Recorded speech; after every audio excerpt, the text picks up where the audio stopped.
Últimas páginas. A vivir Madrid. Josefina Aldecoa, 31 de mayo. Acabamos de leer la última página de la semana pasada con un profesor, Antonio Machado, y comenzamos la nueva con una maestra, Josefina Aldecoa. Quizás sea ella, como otros autores de esa generación, menos conocida y menos reivindicada de lo que debiera. Y ella en particular haya quedado relegada porque su vocación fue tardía y por su propia discreción personal. Había nacido en León en 1926, pero ya en 1944 se instaló en Madrid. Y además de su obra escrita, legó a la capital la fundación de un proyecto ambicioso y valiente, el Colegio Estilo en El Viso, que seguía en sus normas los principios de la mítica institución libre de enseñanza, que ella misma había aprendido en su familia, una saga de maestras a las que homenajeó en varias de sus obras. Ese proyecto duró 60 años, hasta que 8 tras la muerte de Josefina, en 2019, el colegio no pudo superar las dificultades económicas que sobrellevaba y cerró. Tenía la elegancia de una caligrafía bien trazada y el sentido del humor de quien ha trabajado con niños toda su vida y disfruta con sus ocurrencias. Como el junco, era flexible y resistente.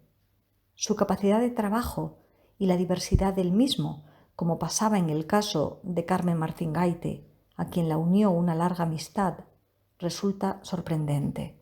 Fue editora de la obra de su marido, Ignacio Aldecoa, cuyo apellido adoptó al enviudar en 1969. Tradujo a Truman Capote, estudió y revisó la obra de los componentes de la generación del 50, muchos de ellos amigos personales: Martín Santos, Sánchez Ferlosio, Alfonso Sastre. Escribió relatos, novelas, memorias. Trabajó como pedagoga, enseñó, formó. Defendió valores que incomodaban a casi todos porque no pertenecían ni pertenecen a nadie. El laicismo, la interrelación entre las artes, las oportunidades que aporta la cultura. Su estilo es claro, casi didáctico en ocasiones. Hay una contención de palabra y de acción en casi todo lo que narra, desde el ensayo La educación de nuestros hijos a la sorprendente Mujeres de Negro, mi predilecta de la trilogía sobre las maestras de su familia.